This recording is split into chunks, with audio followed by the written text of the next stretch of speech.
Hello friends, welcome back to our online course on refrigeration and air conditioning.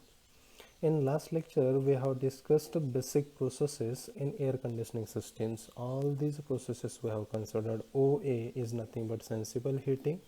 Then OB is nothing but what? Sensible cooling. OC is nothing but what? Humidification.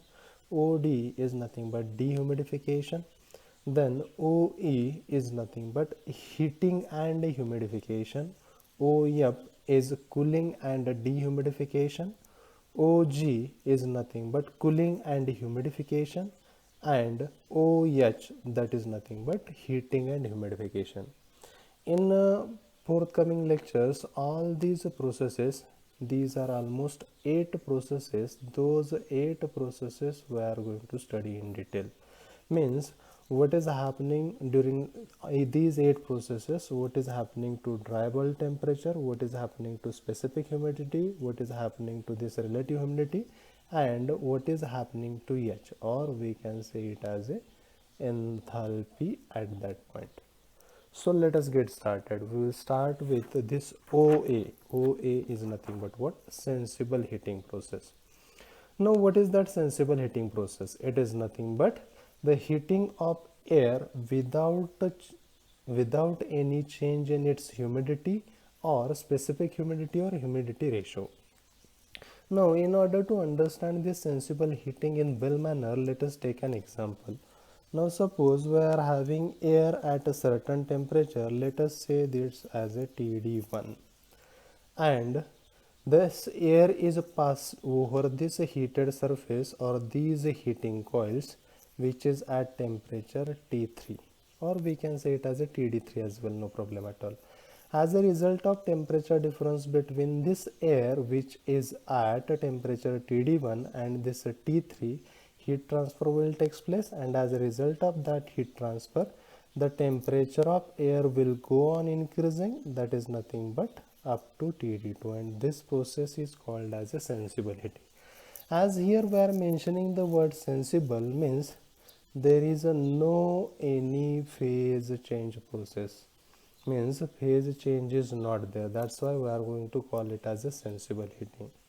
And as there is a temperature difference between TD1 and T3 means here in order to have the temperature heat transfer, I have to say T3 must be greater than TD1, then and then only that heat transfer will take place from the fluid which is present inside these pipes and the air which is blown over it.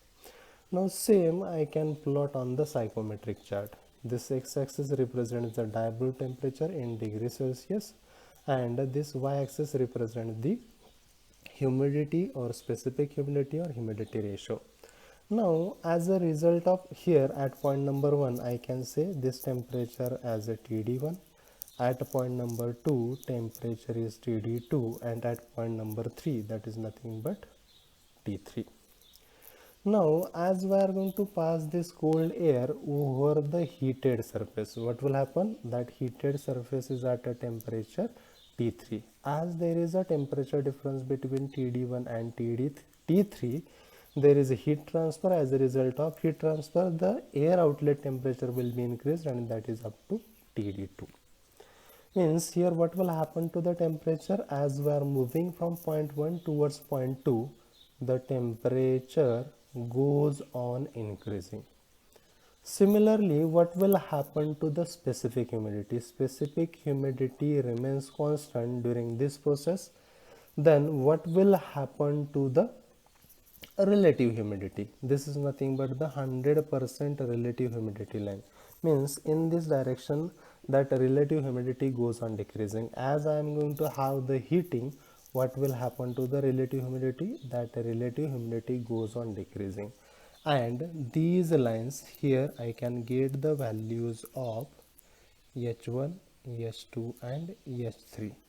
As a result of heating, what will happen to its enthalpy? Its enthalpy also goes on increasing.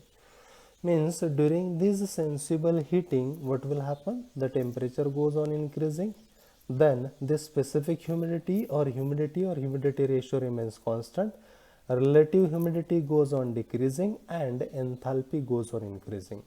Now during this heating process, how much amount of heat is added? How we can calculate that? We can calculate simply Q is equal to S2 minus H1, or after simplification I will get Q is equal to 1.022 into bracket TD2 minus TD1, means air outlet temperature minus air inlet temperature.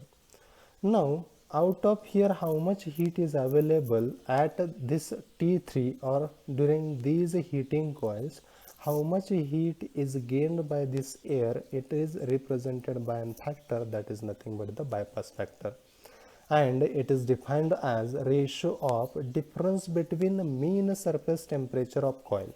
Means I will write here bypass factor is equal to ratio of the difference between the mean surface temperature of coil is T3 minus the temperature of air leaving the coil, means I can write here TD2, to the mean surface temperature, once again T3 minus the temperature air inlet temperature, sorry, this is nothing but TD1.